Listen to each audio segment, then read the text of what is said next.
क्या हो अगर सारे ग्लेशियर पिघल जाएं और धरती पर सिर्फ पानी ही पानी हो। ऐसे में अपने आप को बचाने के लिए क्या किया जाएगा। आज की कहानी इसी पर आधारित है, तो वीडियो को बिना स्किप किए पूरा देखना। तो चलिए स्टार्ट करते हैं मूवी की कहानी को। मूवी की शुरुआत होती है और शुरुआत में हमें पानी ही पानी दिखाया जाता है, क्योंकि ग्लेशियर पिघलने के कारण धरती का अंत हो जाता है। यहाँ पर एक व्यक्ति जिसका नाम मैरिनल होता है, ये समुद्र में अपनी कश्ती पर सवार होता है। मैरिनल को अभी भी उम्मीद होती है कि धरती के अंत में जाकर कहीं ना कहीं जमीन बाकी होगी, वहां जाकर वो अपना जीवन शुरू कर सकता है। खाने की तलाश में मैरिनल समुद्र के अंदर जाता है और कुछ मछलियां पकड़ने की कोशिश करता है, लेकिन वो यहाँ पर भी नाकाम रहता है। अब मैरिनल को समुद्र में दूसरी कश्ती दिखाई देती है। मैरिनल दूसरी कश्ती के मालिक से सहायता मांगता है, लेकिन उस कश्ती का मालिक उसको सहायता देने के लिए मना कर देता है। वो ऐसा इसलिए करता है क्योंकि उसने मैरिनल की कश्ती से कुछ माल्टे चुराए थे। उसको लग रहा था कि मैरिनल उसको बहाने से बुला रहा है, अगर वो जाता है तो वो उसको पकड़ लेगा, और वो उसकी सहायता करने से मना कर देता है। मैरिनल जब समुद्र में आगे बढ़ता है तो उसे एक कबीला दिखाई देता है। मैरिनल को लगता है कि वो इस कबीले में जाकर अपने पास जो सामान है उसको बेचकर कुछ पैसे कलेक्ट कर सकता है। कबीले में जाने के बाद मैरिनल वहाँ के लोगों को सामान दिखाता है और उनसे खरीदने के लिए कहता है, लेकिन मैरिनल के पास जो सामान था वो बिल्कुल बेकार था। वो लोग उसका सामान खरीदने के लिए मना कर देते हैं। तब मैरिनल उन्हें एक मिट्टी का थैला दिखाता है, जिसे वो देखकर उसे अंदर आने के लिए कहते हैं, क्योंकि यहाँ पर मिट्टी की काफी कीमत थी, क्योंकि हर जगह पानी होने के कारण मिट्टी का नामो निशान ही खत्म हो गया था। इसलिए वो मिट्टी काफी अमूल्य थी। कबीले के लोगों को लग रहा था कि इस मिट्टी में कुछ उगाया जा सकता है। अब वो मैरिनल को उस मिट्टी की कीमत 4 सिक्के देते हैं, लेकिन मैरिनल उनसे 8 सिक्कों को लेने के लिए कहता है, जिससे वो उसको 8 सिक्के दे देते हैं। अब मैरिनल एक शॉप पे कुछ खरीदने के लिए जाता है, लेकिन उस शॉप पे कुछ भी ऐसा नहीं होता है जो खरीदने लायक होता है। समुद्र का पानी खारा होने के कारण उसको पिया नहीं जा सकता, इसलिए मैरिनल उस शॉप से पीने का पानी खरीदता है।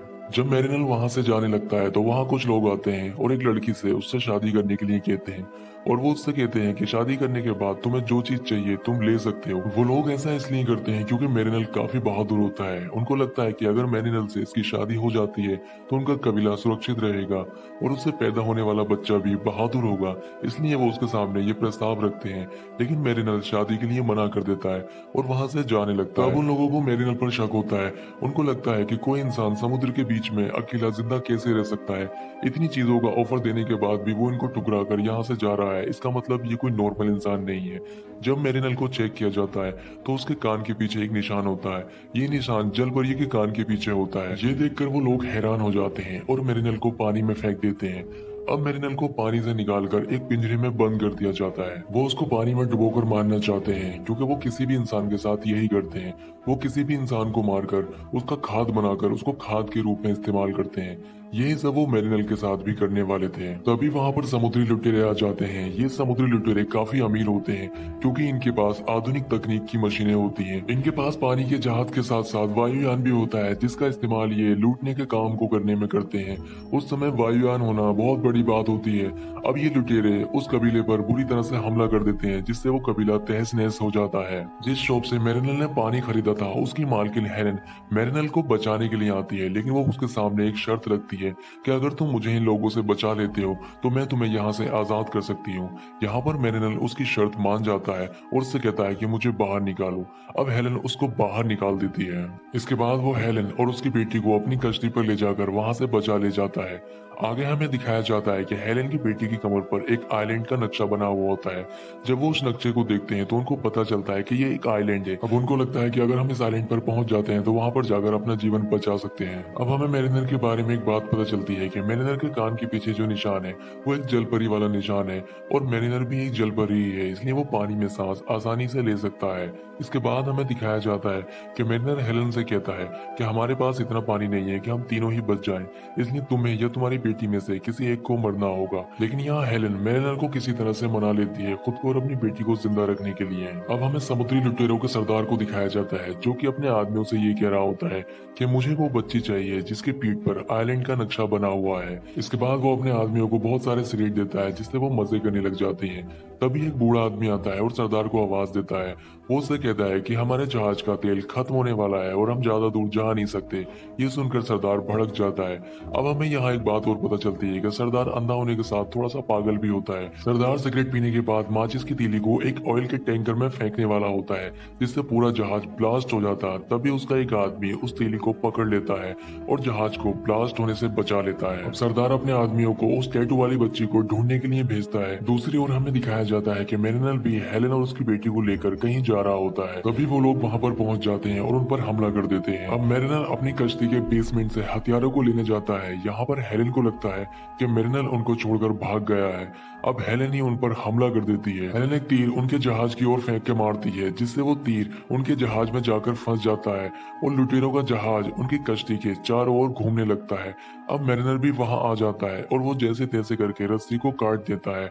अब वो जहाज लेकर वहां से भाग जाते हैं, क्योंकि एक तीर हेलेन ने बर्बाद कर दिया था। इसलिए मेरिनल उस पर भड़क जाता है और गुस्से में आकर वो हेलेन और उसकी बेटी के बाल काट देता है। अब ये लोग आगे बढ़ते हैं। आगे जाकर इनको एक जहाज दिखाई देता है, जहां पर हेलेन मेरिनल से कहती है कि हमें वहां जाना चाहिए, जिससे वहां जाकर हमें खाना मिल सकता है। मेरिनल वहां जाना तो नहीं चाहता था, लेकिन वो हेलेन की बात सुनकर वहां चला जाता है। उसको वहां जाकर पता चलता है कि वो एक सौदागर है जो लड़कियां खरीदता है। वो हेलेन को खरीदने की बात उससे करता है, क्योंकि उसके पास देने के लिए ऐसा कुछ नहीं होता है। तब वो एक कागज का टुकड़ा दिखाता है, क्योंकि यहाँ कागज की काफी कीमत होती है। इसलिए मेरिनल कागज के बदले में हेलेन को उसको दे देता है। वो उससे कहता है कि तुम्हारे पास सिर्फ आधा घंटा है। अब सौदागर हेलेन को लेकर जहाज के निचले हिस्से में जाता है।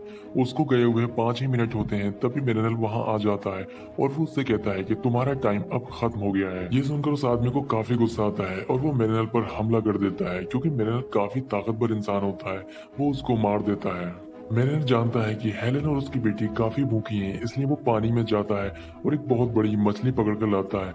अब ये सभी लोग उस मछली को खाते हैं और उनका पेट भर जाता है। अब धीरे धीरे मेरिनल और हेलेन के बीच में दोस्ती बढ़ रही थी। मेरिनल उसकी बेटी को तैरना भी सिखाता है। अब कहानी आगे बढ़ती है और मेरिनल को एक कश्ती दिखाई देती है। कश्ती देखकर वो हैरान हो जाता है कि आखिर ये किसकी कश्ती होगी।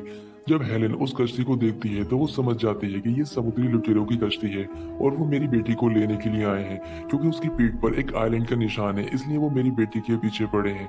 ये बात सुनकर मेरिनल उसकी बात पर यकीन नहीं करता है। वो उससे कहता है कि जब सारी दुनिया तबाह हो चुकी है तो यहाँ पर जमीन कैसे बची हो सकती है। हेलेन उसको यकीन दिलाने की कोशिश करती है। वो कहती है कि जब ये बच्ची मुझे मिली थी तो इसके हाथ में मिट्टी थी। अब यहाँ पर एक बात और पता चलती है कि वो बच्ची हेलेन की नहीं होती है, बल्कि उसको पानी में मिली होती है। जब वो बच्ची उसको पानी में मिलती है तो उसके हाथ में वो मिट्टी होती है। ये बात सुनकर मेरिनल काफी गुस्सा हो जाता है। इसके बाद हम देखते हैं कि मेरिनल और हेलेन पानी में नीचे जाते हैं। हेलेन एक कश्ती में सवार होती है, जो कि एक सबमरीन होती है। ये समुद्र की गहराइयों में नीचे जाने के लिए होती है। जब वो लोग वहां जाकर देखते हैं तो वहां पर काफी आलीशान इमारत डूब गई होती हैं। ये लोग कुछ देर के बाद जब ऊपर आते हैं तो वो देखते हैं कि समुद्री लुटेरे उनके काफी पास आ गए होते हैं। अब समुद्री लुटेरे उनकी कश्ती को पकड़ लेते हैं और उनको चारों तरफ से घेर लेते हैं। जब सरदार मेरिनल से कहता है कि वो बच्ची कहाँ है तो वो उस बच्ची के बारे में कुछ नहीं बताते हैं। तब सरदार उन दोनों को मारने का हुक्म देता है। ये सुनकर वो बच्ची, जो कि जहाज में नीचे छुपी हुई होती है, बाहर आ जाती है। अब सरदार उस बच्ची को पकड़ लेता है, लेकिन सरदार बच्ची मिलने के बाद भी उन दोनों को मारने का हुक्म देता है। इसके बाद मेरिनल हेलेन को लेकर नीचे पानी में कूद जाता है और पानी की गहराइयों में चला जाता है। अब क्योंकि मेरिनल तो एक जलपरी था, वो पानी के अंदर सांस ले सकता था, लेकिन हेलेन पानी में सांस नहीं ले सकती थी। इसलिए मेरिनल उसको सांस देता है।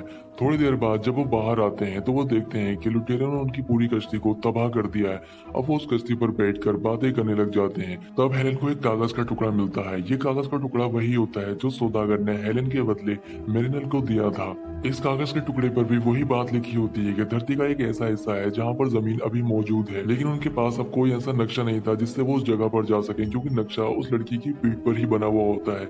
यहाँ पर मेरिनल फैसला करता है कि वो उस लड़की को कैसे भी करके ढूंढ लेगा, लेकिन उसके जहाज की हालत ऐसी नहीं थी कि वो वहां तक पहुंच सके। तभी एक आदमी गुब्बारा लेकर आता है और हेलेन को आवाज लगाता है। अब हेलेन उसको देखकर खुश हो जाती है, क्योंकि वो आदमी उसी के कबीले का होता है। अब वो आदमी उन दोनों को अपने गुब्बारे में बिठा लेता है और बच्ची को ढूंढने के लिए निकल पड़ता है। काफी देर लुटेरों को जहाज ढूंढने के बाद उनको लुटेरों का जहाज मिल जाता है। अब मेरिनल उस पर छुपते छुपाते चढ़ जाता है और फिर सरदार के सामने जाकर उस बच्ची को लेने के लिए कहता है, लेकिन सरदार उसको इनकार कर देता है। सरदार की ये बात सुनकर मेरिनल एक बॉम्ब निकालता है और तेल के टैंकर में डाल देता है, जिससे बहुत बड़ा धमाका होता है और जहाज तबाह हो जाता है। इसके बाद मेरिनल बच्ची को ढूंढने लग जाता है, लेकिन सरदार बच्ची को हवाई जहाज के द्वारा वहां से ले जाने लगता है। लेकिन मेरिनल उसको रोकने की कोशिश करता है और उसका वो जहाज तबाह कर देता है। अब हेलेन और उसका साथी गुब्बारे को लेकर वहां आ जाते हैं। अब मेरिनल उस बच्ची को लेकर उसमें चढ़ जाता है। अब वो वहां से जाने लग जाते हैं, लेकिन तभी सरदार उन पर हमला कर देता है, जिससे बच्ची पानी में गिर जाती है। अब सरदार और उसके साथी बच्ची को पकड़ने के लिए आ रहे होते हैं, तभी मेरिनल रस्सी बांध के नीचे कूद जाता है और बच्ची को लेकर ऊपर चला जाता है। अब सरदार उसके साथियों की कश्ती आपस में टकराकर ब्लास्ट हो जाता है और वो सभी मारे जाते हैं। अब ये लोग बच्ची की पीठ पर बने नक्शे के द्वारा उस जगह पर पहुंच जाते हैं। वहां जाकर जब वो देखते हैं तो वो जगह काफी अच्छी होती है। वहां पर एक झोंपड़ी भी होती है। जब ये झोंपड़ी के अंदर जाकर देखते हैं तो उस झोंपड़ी के अंदर दो कंकाल होते हैं। ये कंकाल उस बच्ची के माँ बाप के होते हैं। उस झोंपड़ी के अंदर वो चीज भी रखी होती है जिस चीज से उस बच्ची की पीठ पर वो नक्शा बनाया गया होता है। हेलेन और उस बच्ची को काफी अच्छी जगह रहने के लिए मिल गई होती है। इसके बाद मेरिनल वहां से जाने लग जाता है, क्योंकि उसकी जगह पानी में होती है, क्योंकि वो एक जल परी होता है, इसलिए वो वहां से जाने लग जाता है। ये सब हेलेन और वो बच्ची देख रहे होते हैं। इसके बाद मूवी का एंड हो जाता है। दोस्तों, आपको मूवी कैसी लगी कमेंट करके बताएं और हमारे चैनल को सब्सक्राइब जरूर